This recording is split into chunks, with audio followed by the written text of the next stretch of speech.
ఇల్లంతకుంట సీతా శ్రీ రామచంద్ర స్వామి దేవాలయ అభివృద్ధికి బండి సంజయ్ చేసిన అభివృద్ధి ఏమిటో చర్చించడానికి బహిరంగ చర్చకు రావాలని రాష్ట్ర రోడ్డు బీసీ రవాణా శాఖ మంత్రి పొన్నం ప్రభాకర్ సవాలు విసిరారు.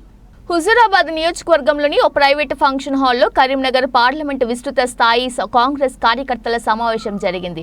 ఈ సందర్భంగా మంత్రి పొన్నం ప్రభాకర్ మాట్లాడుతూ జై శ్రీరామ్ అంటూ గొప్పగా నినాదాలు చెబుతూ దేవుని పేరిట రాజకీయం చేస్తున్న బండి సంజయ్ ఇల్లంతకుంట సీతారామచంద్ర స్వామి దేవాలయ అభివృద్ధికి ఏమాత్రం కృషి చేశారో బహిరంగ చర్చకు సిద్ధం కావాలని మంత్రి పొన్నం ప్రభాకర్ సవాలు విసిరారు. ఈ సందర్భంగా పొన్నం మాట్లాడుతూ రాహుల్ గాంధీ భారతదేశం మొత్తం పర్యటించి కాంగ్రెస్ కార్యకర్తలను ఏకం చేయడమే కాకుండా రాజ్యాంగపరమైన హక్కుల సాధన కోసం పోరాటం చేస్తున్న మహోన్నతవాది కార్యదీక్షపరుడు అని కొనియాడారు. కరీంనగర్ పార్లమెంటు కాంగ్రెస్ అభ్యర్థి ఎవరైనా వారిని అత్యధిక మెజార్టీతో గెలిపించి తెలంగాణ ఇచ్చిన తల్లి సోనియా గాంధీకి కానుకగా ఇవ్వాలని ఆ దిశగా కార్యకర్తలు అందరూ పనిచేయాలని సూచించారు. కార్యకర్తలే పార్టీకి అండ అని వారికి పార్టీ కూడా అండగా ఉంటుందని మంత్రి పొన్నం ప్రభాకర్ పేర్కొన్నారు. భారతదేశాన్ని ప్రధాని నరేంద్ర మోడీ నియంతృత్వ పాలనతో ప్రజలను కష్టపెట్టే విధంగా పాలిస్తూ పెత్తందార్లకు పట్టం కడుతున్నారని ధ్వజమెత్తారు. ఈ కార్యక్రమంలో ప్రభుత్వ విప్ వేములవాడ ఎమ్మెల్యే ఆది శ్రీనివాస్, మానకొండూరు ఎమ్మెల్యే కవంపల్లి సత్యనారాయణ, చొప్పదండి ఎమ్మెల్యే మేడిపల్లి సత్యం, కాంగ్రెస్ పార్టీ నియోజకవర్గ ఇన్ఛార్జీలు పురమల్ల శ్రీనివాస్, ఒడిదల ప్రణవ్తో పాటు కాంగ్రెస్ కార్యకర్తలు, నాయకులు తదితరులు పాల్గొన్నారు.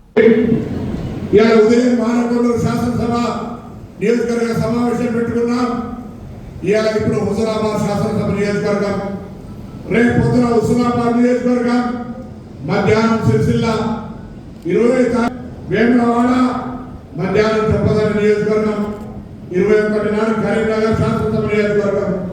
ఈ విధంగా శాసనసభ నియోజకవర్గాల వారిగా కార్యకర్తల సమావేశం పెట్టుకున్న తర్వాత 23వ తేదీ నుంచి ప్రతి నియోజకవర్గంలో మండల కేంద్రాలుగా అభ్యర్థి శాసనసభ్యులం మేము అందరం కలిసి వస్తాం.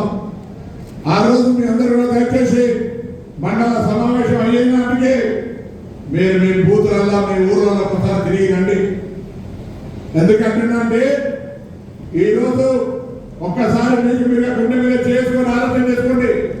మీరు చాలా శక్తివంతులు గ్రామాల్లో, కానీ మనకు దిశ దశ దొరకక ఊర్లలో సరైన విధంగా జవాబు చెప్పి ప్రజలను కన్విన్స్ చేయలేక పూర్తిగా వెనకడుగేస్తా ఉన్నాం. అందుకే ఈ సభ ద్వారా మీ అందరూ కూడా ఒక విటమిన్ టాబ్లెట్ లాగా ఒక నైతికంగా, ధైర్యంగా, బలంగా మేము మీ గ్రామాల్లో రేపొద్దున ఓటింగ్ వచ్చినాడు మెజార్టీ తేవడానికి ప్రయత్నించండి. 10 సంవత్సరాలే కేంద్రంలో భారతీయ జనతా పార్టీ అధికారంలోకి వచ్చి టీఆర్ఎస్ పార్టీ 10 సంవత్సరాలు నిలిపేసుకున్నానే. మనం ఎన్నికలు పార్లమెంట్ ఎన్నికలు కాబట్టి ఒక్కసారి నన్ను 5 సంవత్సరాలు పార్లమెంట్ సభ్యుడిగా మీరు చూసినారు.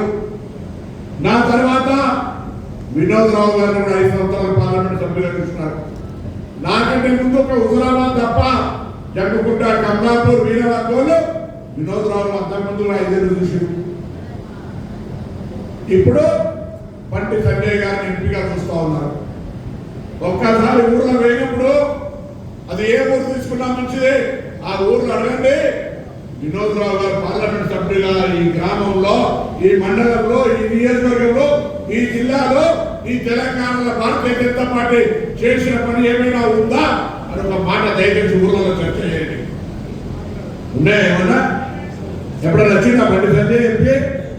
5 మండల కేంద్రాలలో తెలుసా? దయచేసి ఒకసారి గుండె మీద చేసుకోండి. 10 సంవత్సరాల భారతీయ జనతా పార్టీ కూడా తెలంగాణ రాష్ట్రానికి ఏమి ఇవ్వలే. తెలంగాణ రాష్ట్ర విభజనను అవహేళన చేసింది ప్రధానమంత్రి పార్లమెంటు సాక్షిగా. తెలంగాణ దొడ్డిదారిని ఎత్తుకపోయిండ్రు. తెలంగాణ తలుపులేసి తెచ్చుకున్నారని చెప్పినటువంటి ప్రధానమంత్రి పార్టీ తెలంగాణలో ఏ ముఖం పెట్టుకుని ఉంటుందో చెప్పమని చెప్పుకుంటున్నా. తెలంగాణ అమర వీరులను అమలుపరిచి తెలంగాణ మన తాత ముత్తాతలకి ఆకాంక్ష కాంగ్రెస్ పార్టీ. టాటా రాజేశ్వరరావు గారు, మా తండ్రి జగపతిరావు గారు అత్యంత మిత్రులు. అరే ఇప్పుడే అనుకునే వాళ్ళు చాలా సార్లు నేను వాళ్ళిద్దరు ఉన్నప్పుడు కలిసేవాడిని. వాళ్ళు చాలా సమీప మిత్రులు.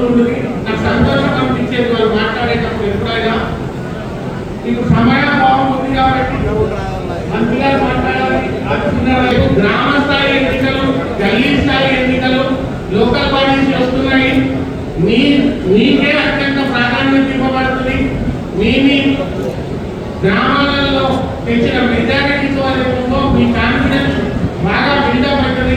మీరే సర్పంచులు, ఎంపీటీసీలు, ఎంపీపీలు, నడ్పీటీసీలు, నడ్పీటీసీలు అంతా మీరే, సింగల్ సొసైటీ చైర్మన్ అంతా మీరే. కాబట్టి మీరు ప్రజలను ఎడ్యుకేట్ చేయండి. బీజేపీ బీఆర్ఎస్ అయితే కుప్ప కూలిపోయింది, కాళేశ్వరంతో సగం చచ్చిపోయింది, ఫోన్ డాక్టర్తో పూర్తిగా చచ్చిపోయింది. దాని గురించి పెద్దగా అనే అవసరం లేదు. పాపాలు చాలా ఉన్నాయి. ఆ పాపాలు కూడా మాట్లాడడం లేదు. మీరు రోజు చూస్తూనే ఉన్నారు పేపర్లలో, అన్నింటిలో. మీరు నాకు అవకాశం ఇచ్చిన పెద్దలందరికీ లోక్సభ ఎన్నికల్లో కరీంనగర్ నుంచి కాంగ్రెస్ పార్టీ అభ్యర్థులు గెలిపించడం ధ్యేయంగా ఈరోజు శాసనసభ స్థాయి కాంగ్రెస్ పార్టీ ముఖ్య నాయకుల కార్యకర్తల సమావేశం ఏర్పాటు చేసుకోవడం జరిగింది. ఉదయం మానవూరు నియోజకవర్గం జరిగింది. ఇప్పుడు మీ దగ్గర రేపు పెద్దలు మంత్రి గారి నియోజకవర్గం ఉస్మానాబాద్, సాయంత్రం సిరిసిల్ల, తెల్లవారి తెల్లవారి వేములవాడ, తర్వాత చొప్పంది, కరీంనగర్ 7 సార్లు